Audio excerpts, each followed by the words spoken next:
Welcome to Mission Evolution Radio Show with Gwilda Wiyaka, bringing together today's leading experts to uncover ever-deepening spiritual truths and the latest scientific developments in support of the evolution of humankind. For more information on Mission Evolution Radio with Gwilda Wiyaka, visit www.missionevolution.org. And now, here's the host of Mission Evolution, Miss Gwilda Wiyaka.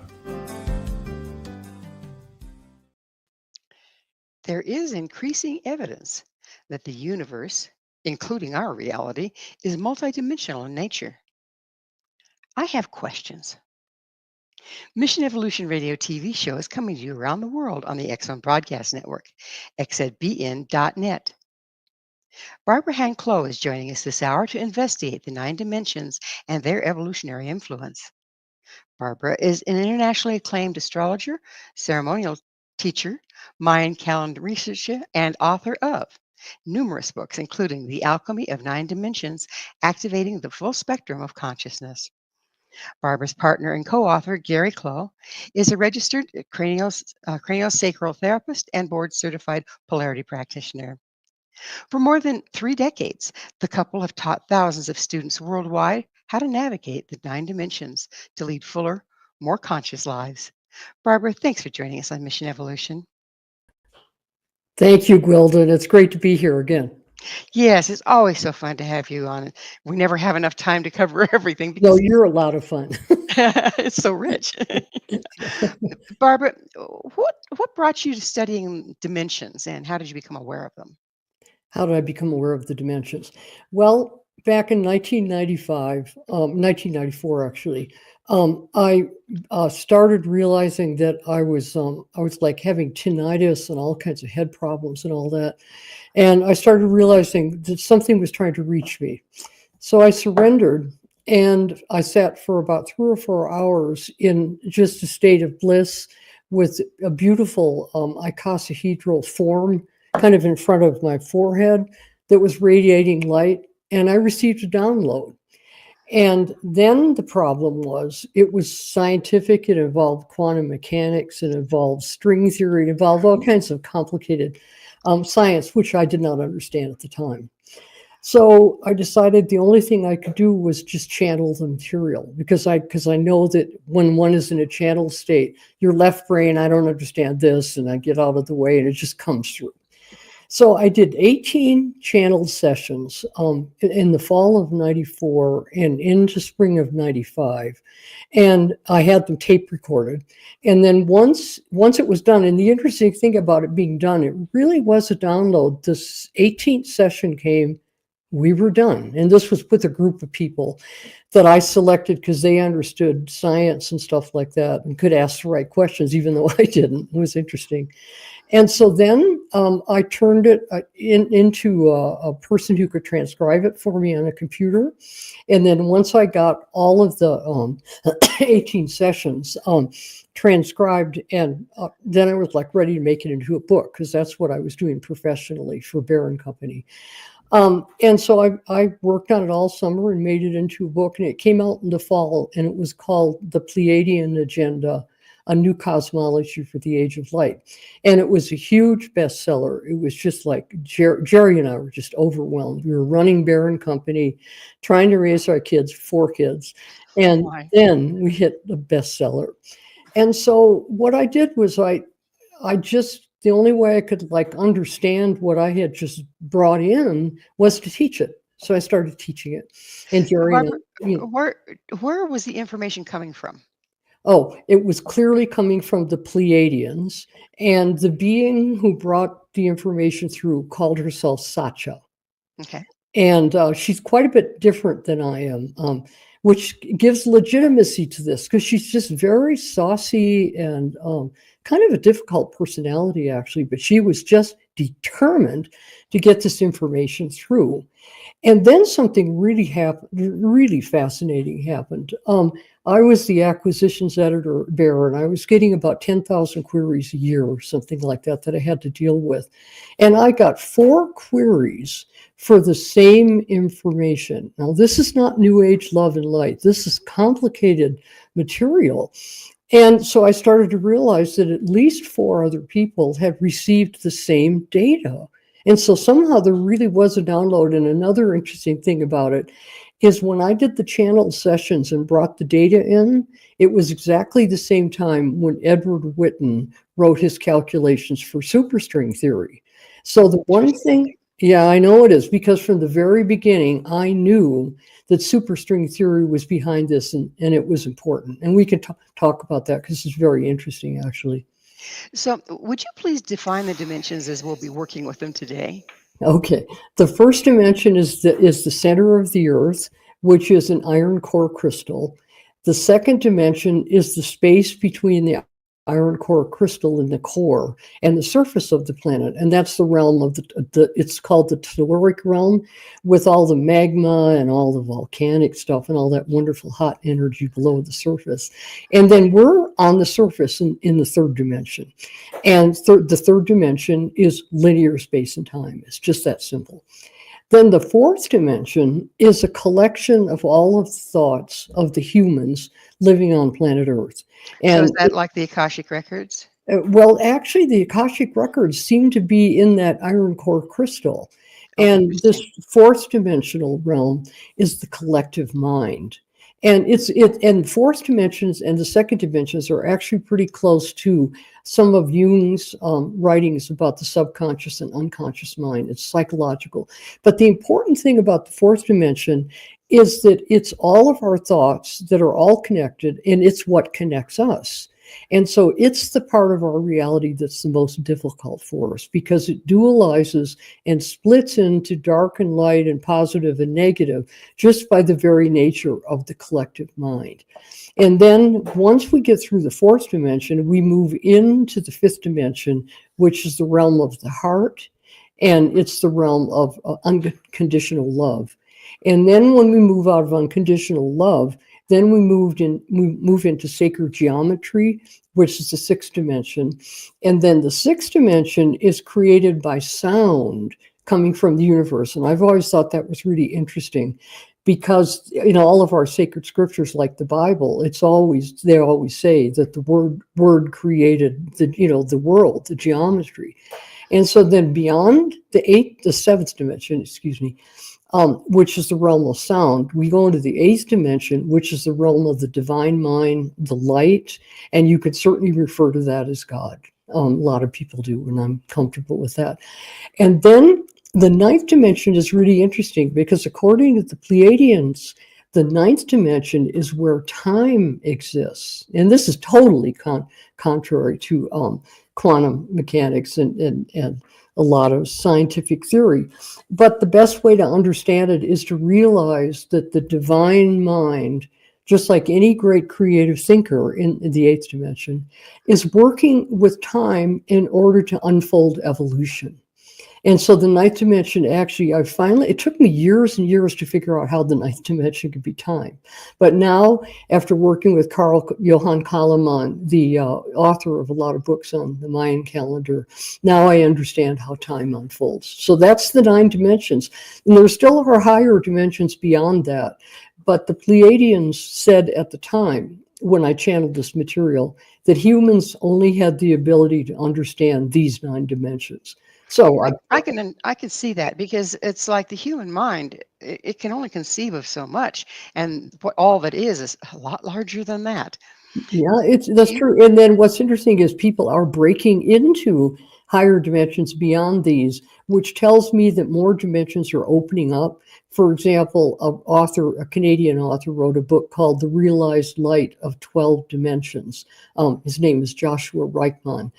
And so we are breaking into these higher dimensions, but my part of the job seems to be to work with the 9. And thank you, that's enough. I can imagine.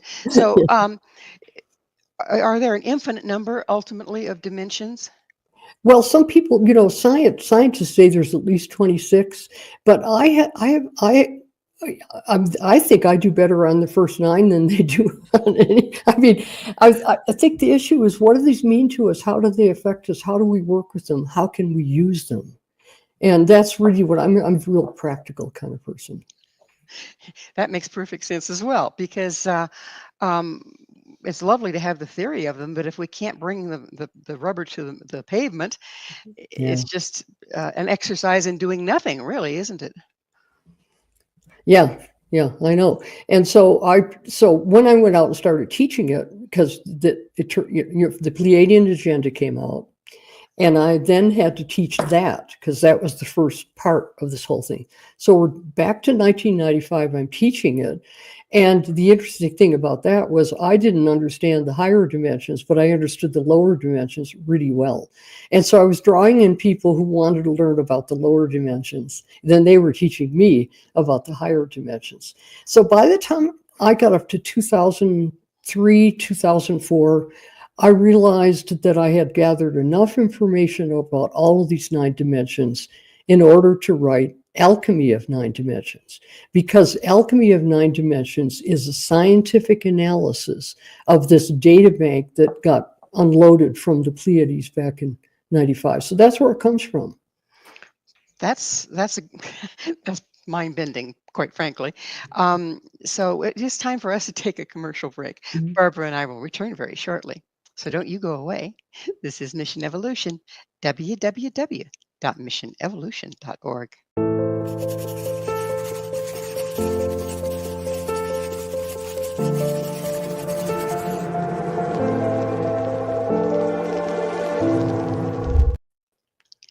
How many dimensions are there anyway?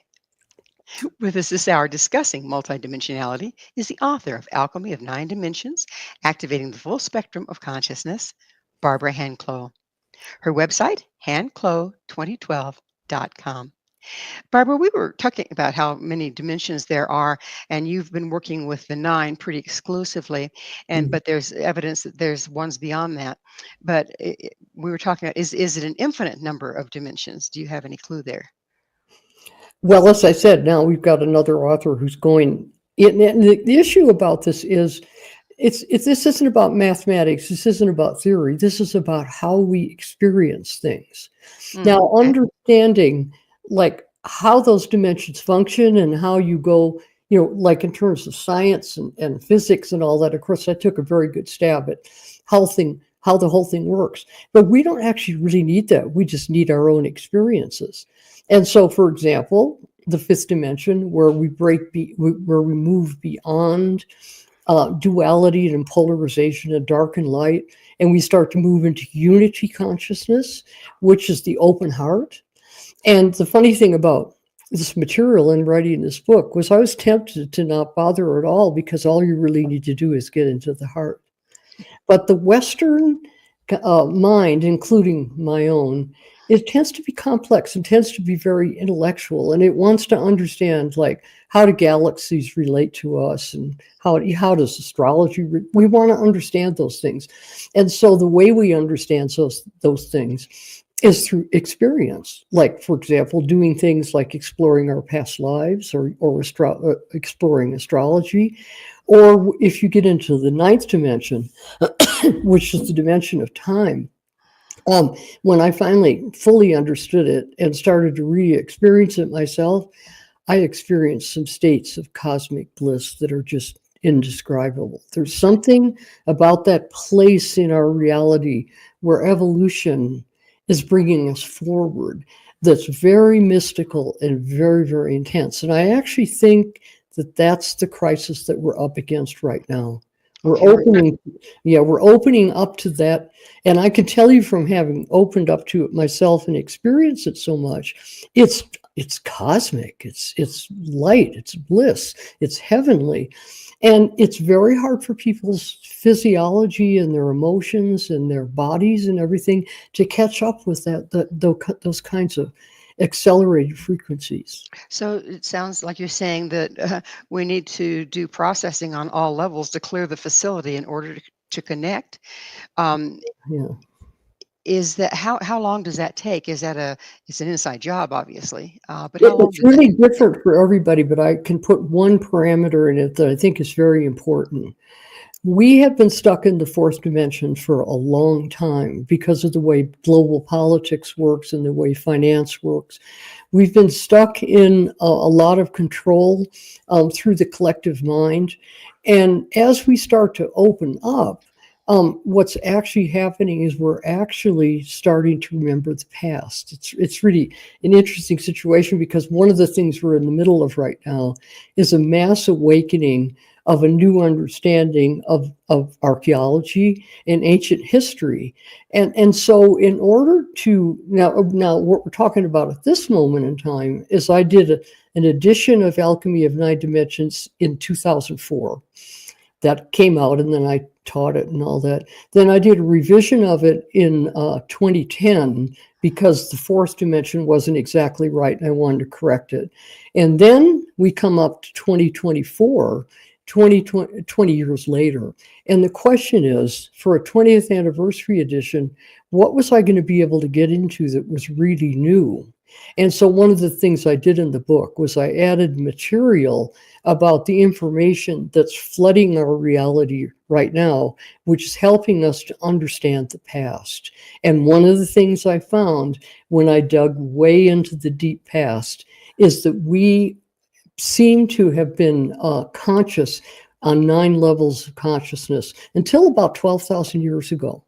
And then 12,000 years ago, we went through a series of cataclysms that most people know of, like as the fall of Atlantis. And so we went through a series of cataclysms where we went through a tremendous amount of death on the planet and pain on the planet.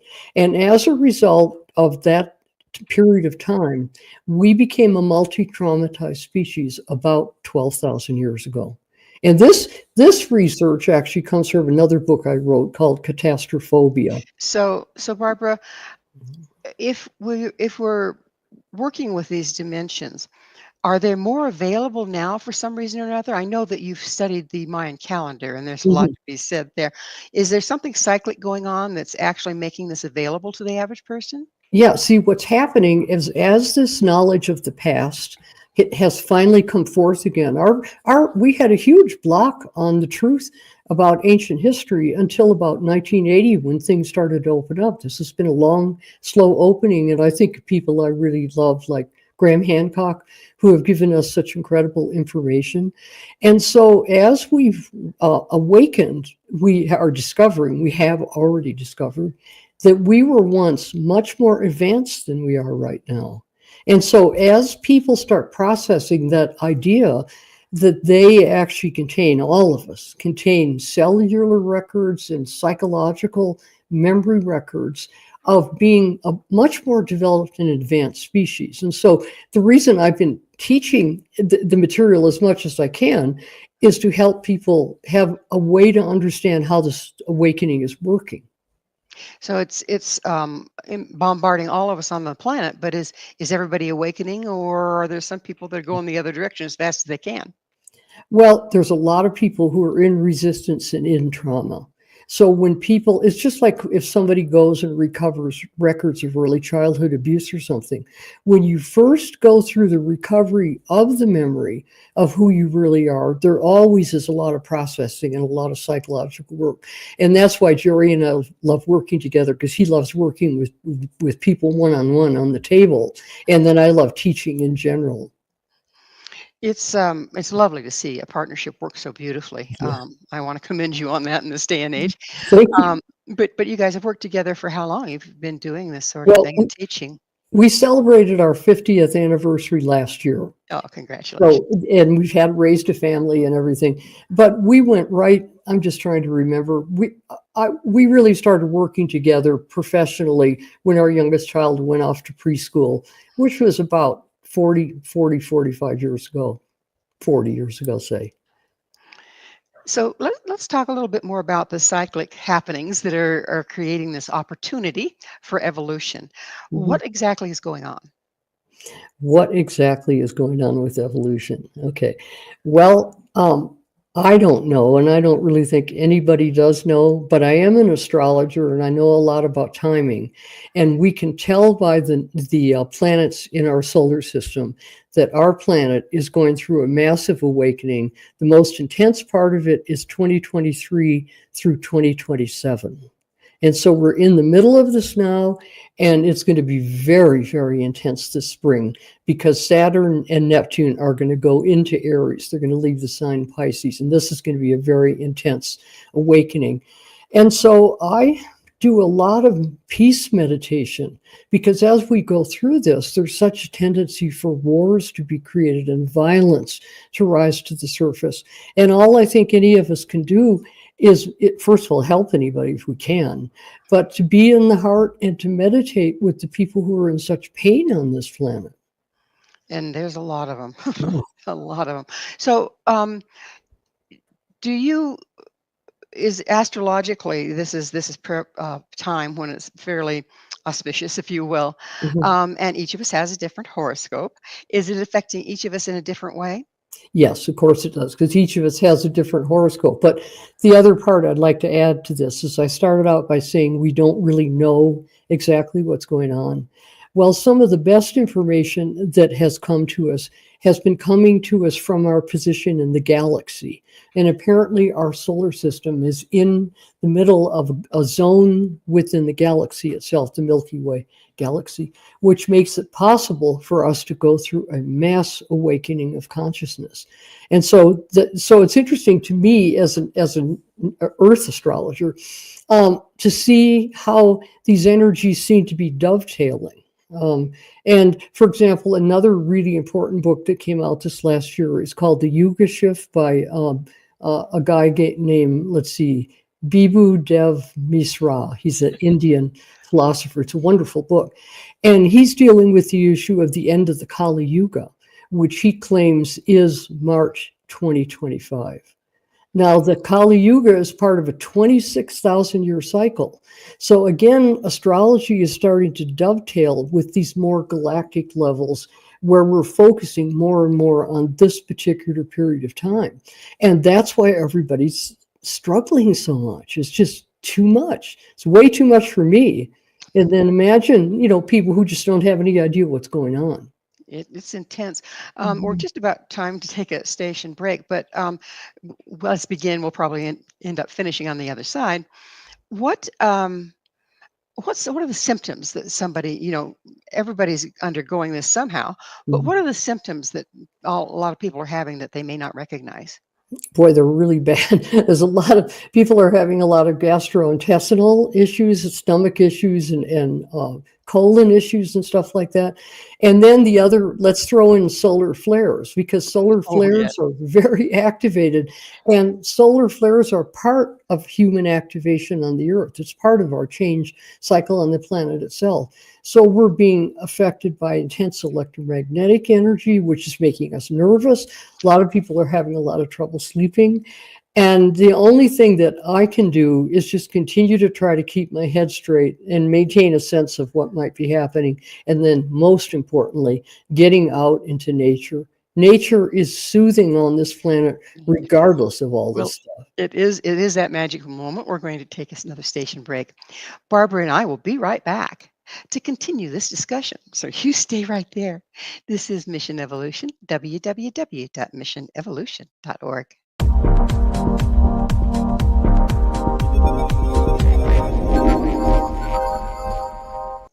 Do we need a map to navigate all these dimensions? I want one. Well, yeah, I think the illustrations just because of that, because there actually are illustrations of that. Yeah. This is Mission Evolution, missionevolution.org. With us discussing dimensionality is Barbara Hand Clow. Her website, handclow2012.com. So we're all confronted with this. But is everybody responding in a similar way, or are some people just disengaging altogether?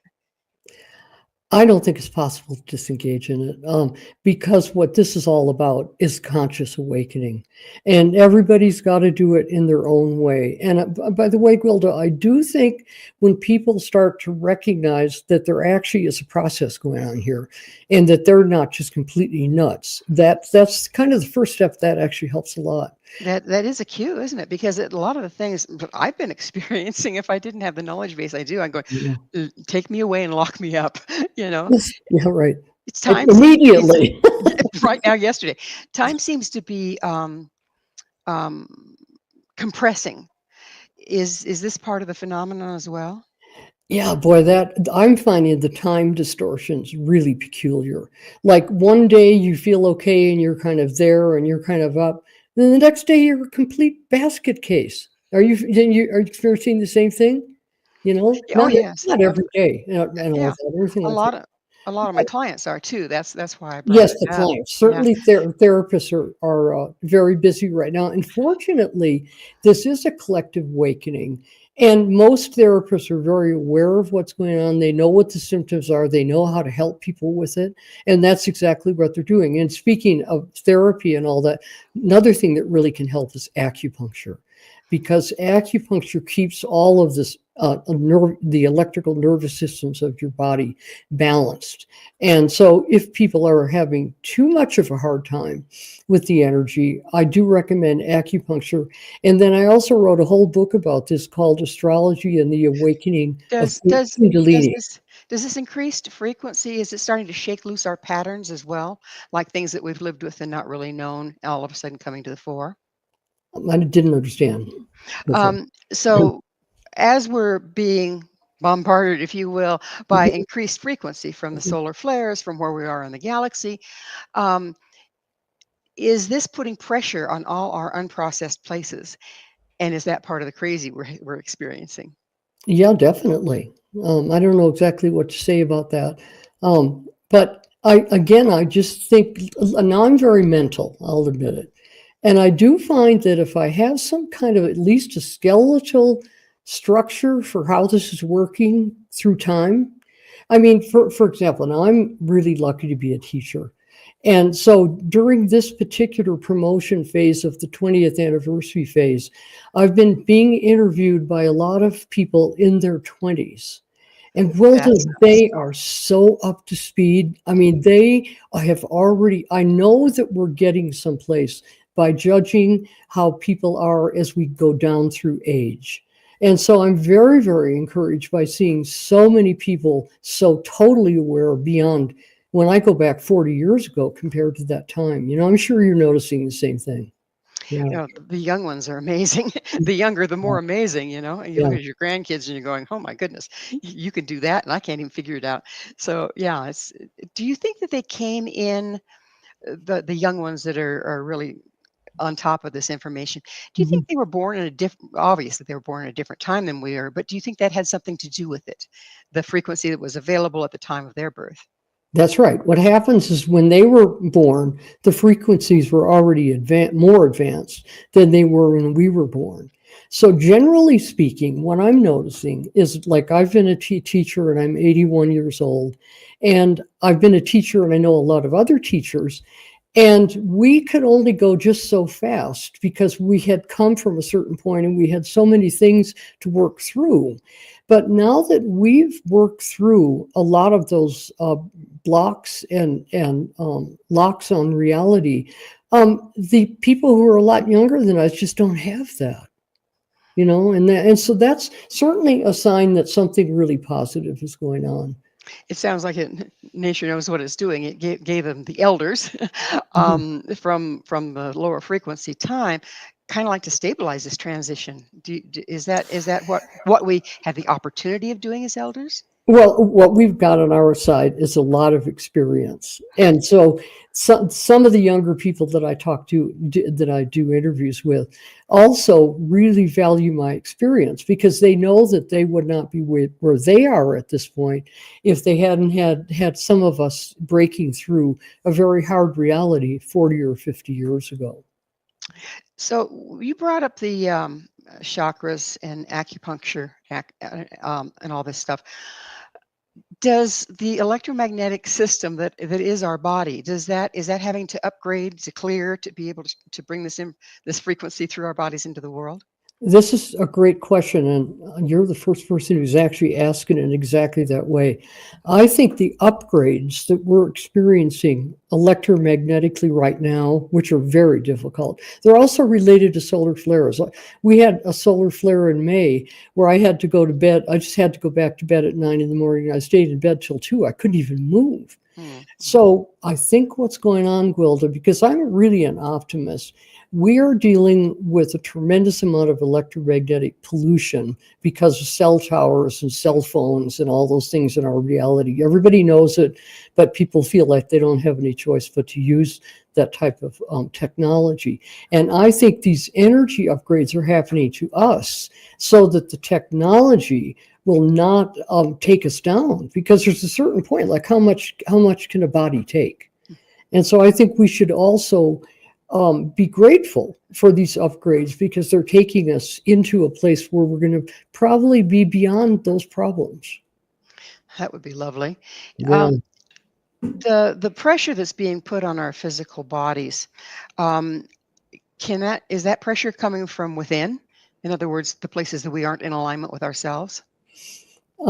I would say yes. Yeah. In other words, there you are, and how are you doing deep within? And so when anything like this happens, like a tension period or whatever, I view it as an opportunity. Just, it's got to be an opportunity.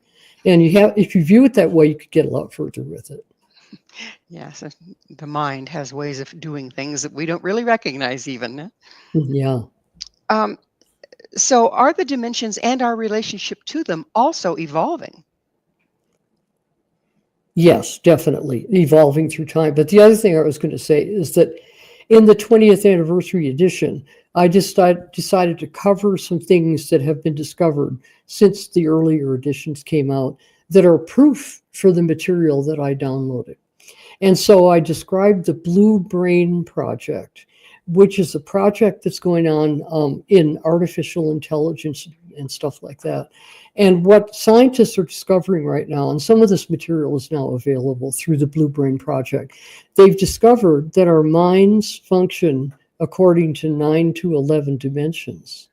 And they've been able to actually create topographical maps of what the geometry of each one of these dimensions looks like. In the human brain, these images are showing that there's a separate geometry for each one of the dimensional ranges. And so as we're waking up individually, what's also happening is science is also waking up.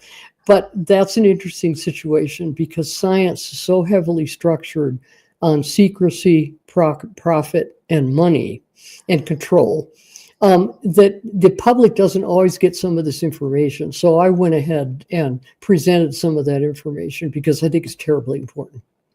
So how do we know what dimension we're in? What's it Oh, like? that's a good one. Yeah, that's where just hearing the descriptions of the dimensions and studying them a little bit with a book like mine, and we're not, unfortunately, teaching workshops anymore. It just can't handle it. But we got all the information out there, and each one of the dimensions has a particular science, a particular quality. It feels a certain way. And then the other thing that I decided to do, once I got this body of work done, I decided to write some fiction that describes people discovering dimensions. And this is called the Revelations Trilogy. And I think you and I talked about one of the books. Yes, we did. Yeah. And so what I decided, Mhm. I decided to answer the question you just asked. The best thing I could do is do some storytelling, show some people who are going through these experiences themselves, So if a person sitting next to me is in a different dimension than I am, do they disappear, or how does that work? Well, first of all, no matter what you do, you're in 3D, because this is linear space and time. And this is it's not the most solid dimension, because certainly the second dimension below the surface and down toward the core is even denser than the surface of the planet. But we're in 3D. And one of the things that's very important to realize is we're here for a reason. We chose to come here to live a life and do what we're doing right now here at this time. So somebody could be sitting next to you and you're both in 3D together, but that person could be, you've experienced it. You could be with a yogi who is totally into the open heart and unconditional love, and that person is really open in the fifth dimension. And once you start understanding these dimensions, you start spotting different dimensions working through people while they're in this dimension, just like they are for you. So it's like we're the receivers in a way. Yeah. Once Yeah. we're able to surf Well, the yeah, and then back to the Blue Brain Project, we now know scientifically that our brains are receivers of dimensional knowledge. oh, are And we misusing them then, right? yeah, yeah. Isn't that Well, amazing? it's time to take another station break.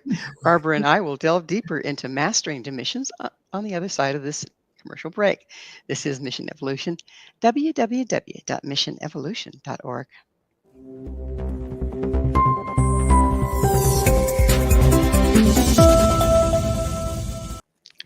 So, how do we work this? This is Mission Evolution, missionevolution.org. We're continuing our discussion with Barbara Hand Clow. Her website, handclow2012.com. I loved your description, Barbara, in the last segment of how we're all in 3D, ergo, we can see each other, but at the same time, simultaneously, some of us can be in other dimensions.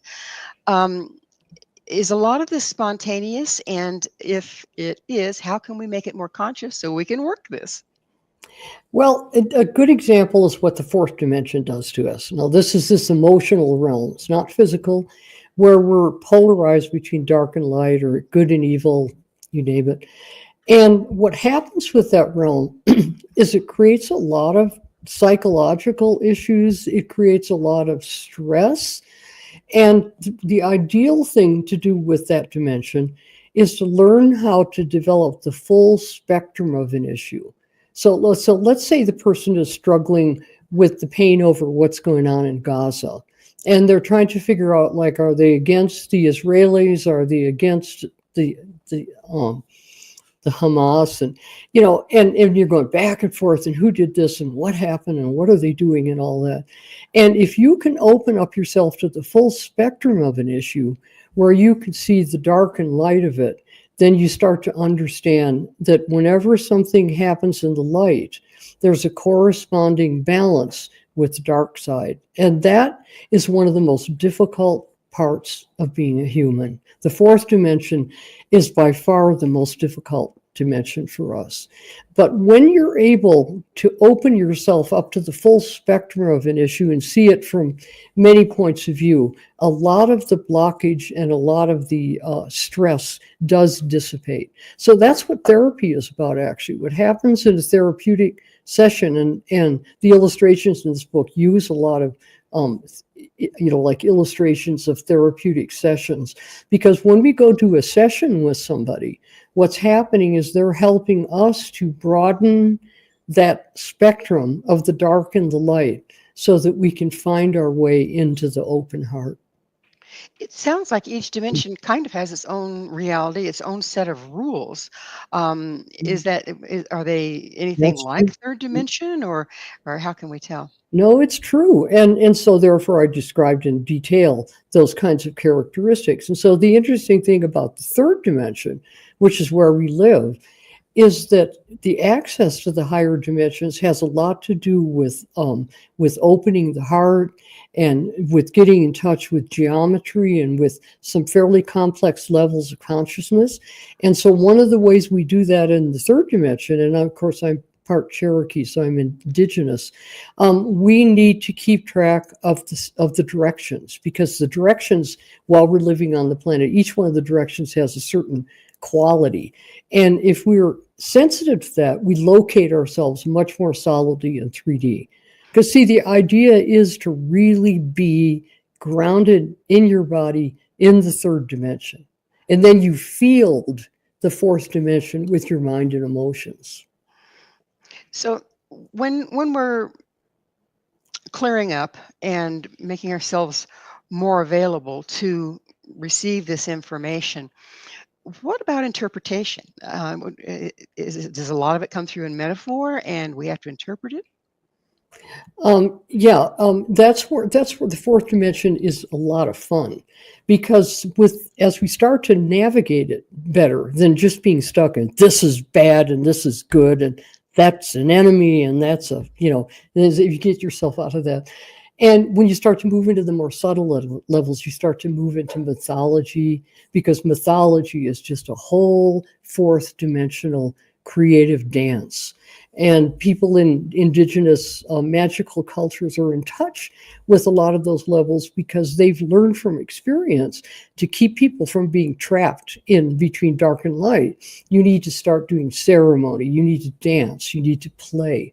You need to experience a lot of levels on this planet. The North Pole has been migrating, walking around. Yeah. Last I heard it was in Russia and then someplace else, and now they're trying to give it a new spot to be. In fact, it is so intense that the pilots can no longer land the big birds using autopilot because there's too much shift in the electromagnetic field. That's right. Is this part of the shift, the evolution of the planet as well as the people? Well, as you know, our planet goes through cycles, and our planet has switched poles periodically. The last time we know for sure is 760,000 years ago. So often people will find out about this stuff and then they'll go into super fear. They'll imagine themselves sitting in the backyard on a garden chair, and then the whole thing just flips. Well, that's not how we experience it. And so right now there's a lot of polar moving, which I think is fascinating. Our planet is such a live, dynamic, bizarre place. Is all this movement also shifting the ley lines and the sacred locations on the planet?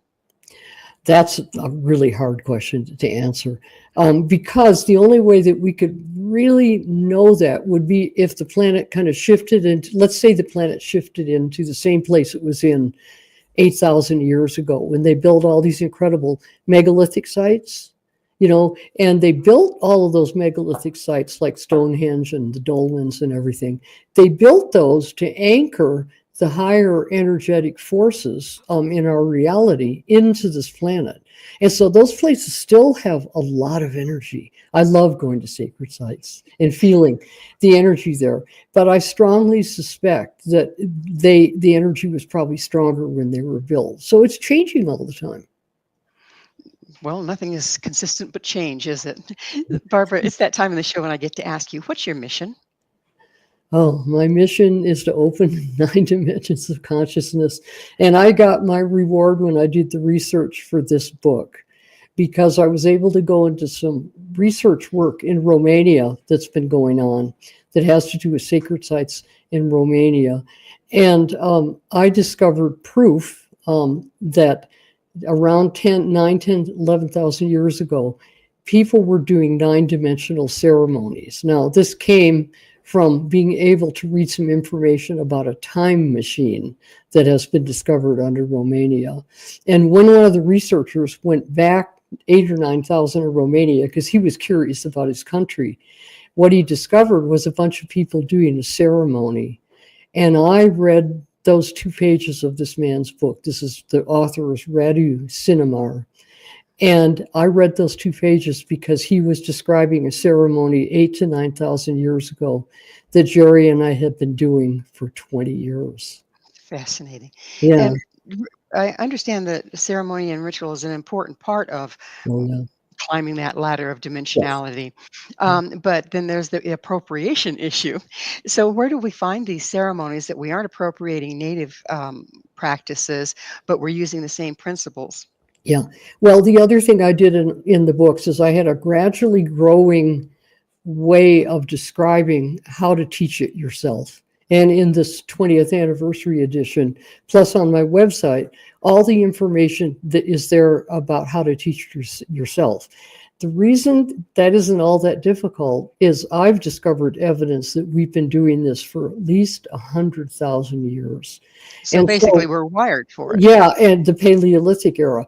And so when I was out teaching, I found that people just instantly would fall into this particular routine and ceremonial level because it's something that's deeply ingrained in our consciousness. So my main objective, back to what's my mission, is to do anything I can for people to start teaching this themselves, because it is really fun.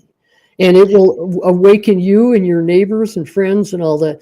And all the information on how to do that is either in this book or on my website.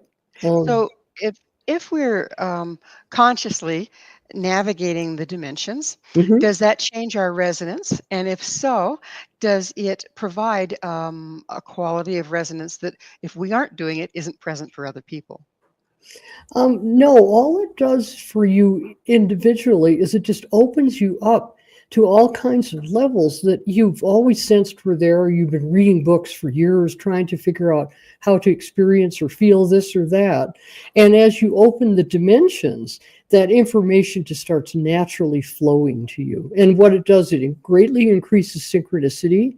And Gerry has done a lot of meditations and teachings on how to different ways to live the dimensions to make it part of your life. That seems like it's going to be increasingly important as time goes on. I think so. I think so. Yeah. So we're about out of time, but can working with dimensions aid human evolution? And if so, how? Well, assuming that when we are open, when we have open nine-dimensional consciousness, I'm sort of course basing this on the idea that we've been that way until the cataclysms 12,000 years ago.